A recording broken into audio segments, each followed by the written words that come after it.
Stamp collecting is more than just a hobby. It's a study of history, geography, culture, and fine details.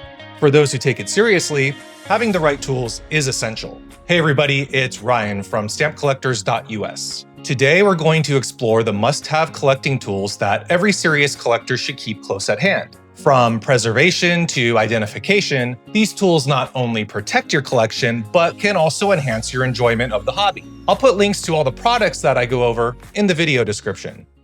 Let's begin with the foundation of every collector's toolkit, stamp tongs. Some people also refer to them as tweezers, but unlike household tweezers, stamp tongs have smooth, polished tips that allow you to handle stamps without damaging them. Oils and dirt from your fingers can ruin the gum or stain the paper. Tongs eliminate that risk. They come in different styles: spade tip, pointed tip, and rounded tip. So many collectors own more than one pair depending on the task. I prefer these long needle nose tongs as they allow for very accurate grabbing, and the small tip is less intrusive than the traditional wide stamp tongs. Alright, the next tool on the list is a magnifying glass. Stamps are full of tiny details, engraving lines, hidden symbols, microprinting, and subtle variations in a design that can mean the difference between a common stamp and a rare variety. A magnifier in the 10x to 15x range is often enough for most collectors. I prefer this jeweler's loupe. It has a light built in. I've had this for several years and it does the trick, but today there are digital solutions that can zoom in all the way to the micro level, and they're becoming more and more affordable. But I still prefer something like this. It's quick to grab and cheap. Another critical tool is a perforation gauge. Perforations are the tiny holes along the edges of a stamp and are one of the most important identification features. Two stamps with the same design can have different perforation measurements, and those differences can drastically change its value. A perforation gauge allows you to match the holes on your stamp to precise measurements, ensuring you know exactly which issue you have. I prefer to use this Precision US Specialty Multi-Gauge tool. All you need to do is line up the black circles over the holes on the stamp. Once you find a perfect alignment, then you'll have the perforation gauge number. Also, being clear plastic, I can measure directly over the design of the stamp to get the most accurate measurement, versus using a solid measurement tool, which will throw the measurement off just slightly, being away from the object just a tiny bit because we're really measuring at a very micro scale. Many older stamps also contain watermarks. These are faint designs embedded into the paper during manufacturing, often visible only under special conditions.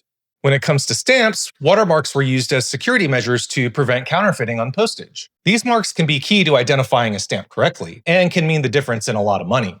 Some collectors rely on watermark fluid, a safe liquid that temporarily reveals the watermark without ruining or disturbing the stamp's original gum when the stamp is placed down on a black surface. Many stamp collectors and dealers use lighter fluid in place of watermark fluid. I use this Ronsonol brand. It's pretty cheap and affordable. I know a lot of other collectors and dealers who use this. Lighter fluid will also reveal a stamp's watermark without damaging or disturbing the gum, and it also dries fairly quickly.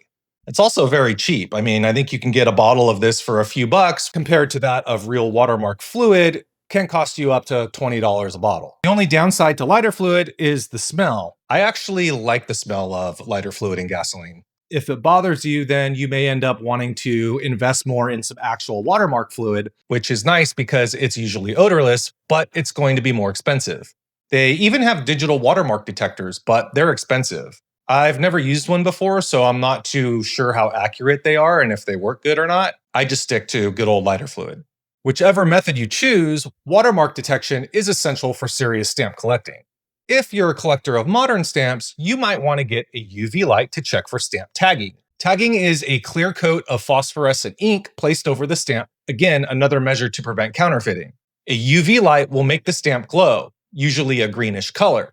Some stamp issues of the same design have different catalog numbers and values based on whether or not the stamp has tagging on it or not. UV lights can also detect paper differences and repairs that are invisible to the naked eye.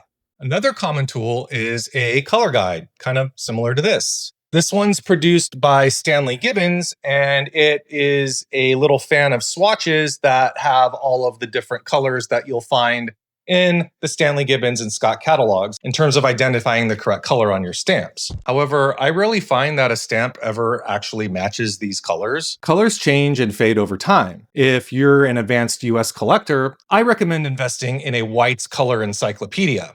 It shows examples of all the color varieties of classic stamps. The catalogs are pretty expensive and can run up to $1,000.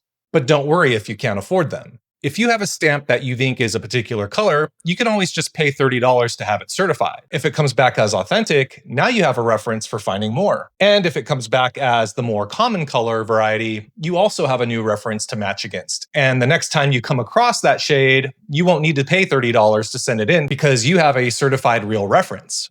All right, next up, let's talk about lighting. Many collectors don't take lighting into consideration. Lighting is extremely important when it comes to stamp collecting, as different lights have different warmths and temperatures, and they can make colors look different. And when a slight difference of color can mean the difference between hundreds and even thousands of dollars, making sure you see the stamp's color accurately is extremely important. I recommend using an aught light. These produce natural daylight lighting that shows the most accurate colors and is used by most dealers and expertisers. Okay, now that we have our tools, let's talk about stamp identification. Stamp catalogs are reference books or digital databases that provide detailed information about stamp issues, values, variations, and history.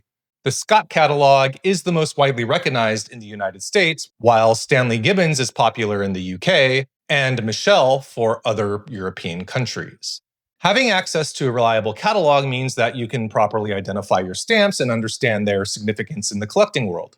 All right, finally, let's talk about storage. You'll want a way to store your extra stamps. I'll create a separate video that goes into more depth on stamp albums in particular. In this video, I'm talking more about how to store extra stamps. Some collectors use these waxy envelopes called glassine envelopes, but they get numerous and messy fairly quickly. Plus, they're a pain to store and organize and take up a lot of space. I recommend using stock books with black Vario pages like this to store and organize your extra stamps. As you can see, stamp collecting isn't just about acquiring stamps. It's about understanding, preserving, and appreciating them with the right equipment. Stamp tongs prevent damage, magnifiers reveal details, perforation gauges and watermark detectors unlock hidden secrets, catalogs guide your knowledge, and storage supplies ensure your collection lasts for generations. Okay, now that we have the tools, we're ready to start collecting. I hope you found this video useful. If you did, please be sure to give it a like. And if you want to see more stamp collecting videos just like this, make sure you subscribe to my channel. All right, I'll see you in the next video. Until then, as always, best of luck and happy collecting.